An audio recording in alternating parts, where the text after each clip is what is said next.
উনি দায়িত্ব গ্রহণ করার পরে তার 10,000 15,000 পুলিশ নিয়োগ দিতে পারে নাই।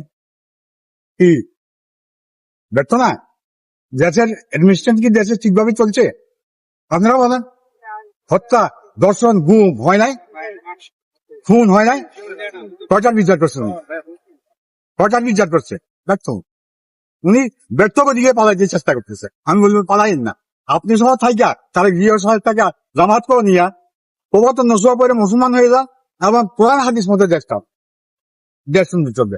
চুরি করলে হাত কাটা, আঙ্গুল কাটা, গোড়া মারা, পাথর মারা, গর্দান কাটা, দেশ সোজা হয়ে যাবে। 65,000 গ্রাম আছে, 65,000 গ্রাম মানে 3 জন করে ফালাই দেন, এইভাবে হাত কাটা, গর্দান মারা, পাথর মারা, দেখবেন দেশ সোজা হয়ে গেছে। কোরআন হাদিস আপনি আপনারা তোবাতন নসুয়া করে মুসলমান হয়ে যান, এটাই অনুরোধ। বাস।